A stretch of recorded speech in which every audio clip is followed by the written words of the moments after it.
So ngayon tuturuan ko kayo kung paano gumawa ng ensaymada na hindi mo na kailangan mag-bake. Una bumili ako ng tinapay sa palengke. Tapos inassemble ko na siya. Wala kasi akong oras mag-bake kaya ito na lang ginawa ko para makakain ng ensaymada. Tapos set aside muna natin siya.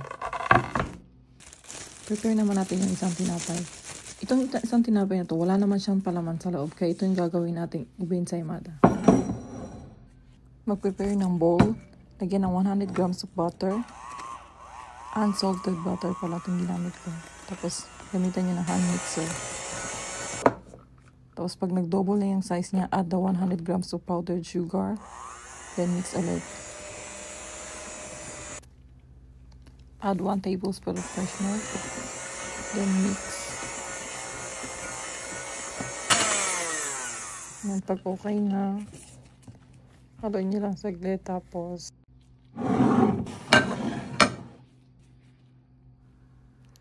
Tapos assemble nyo na. Lagyan nyo ng frosting sa taas, isa-isa. Maganda to sa mga hindi marunong mag-bake. Bumili lang kayo ng tinapay na katulad ng ensaymada. Ang kalasa ng ensaymada sa Pilipinas. Tapos maglagay na ng cheese. Mas maraming cheese, mas masarap. Kaya huwag nyo tipirin.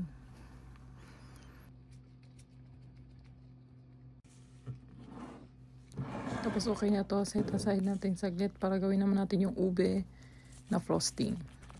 Lagyan mo lang konting ube flavor, tapos mix. Tapos pag okay na, butasan mo muna bago mo lagyan. Tapos kumuha ka ng piping bag, tapos maglagay ka ng ube frosting sa loob. Tapos lagyan mo sa loob.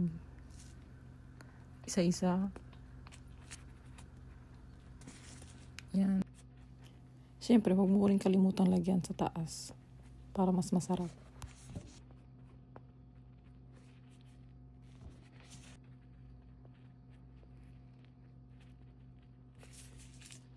Tapos hindi makukumpleto to kung walang cheese sa taas. Kaya lagyan nyo ng cheese sa taas. Ayan na. Tapos na. Ito na yung ating ube ensaymada. Katapos niyan, titikman na natin to kung kalasa ba talaga siya ng ube ensaymada sa Pilipinas. Grabe, sobrang lambot ng tinapay. Ang sarap. Legit talaga ube ensaymada. Kung hindi kayo marunong mag-bake, pwede to sa inyo. Tapos tikman naman natin tong isa. Ang kinaganda sa tinapay na to, may kasama na siyang palaman sa loob kaya hindi mo na kailangan siyang lagyan. Tapos pagbukas mo, ganyan. Sobrang soft. Yan, may palaman na siya. Kaya kung wala kayong time mag-bake, try nyo na to.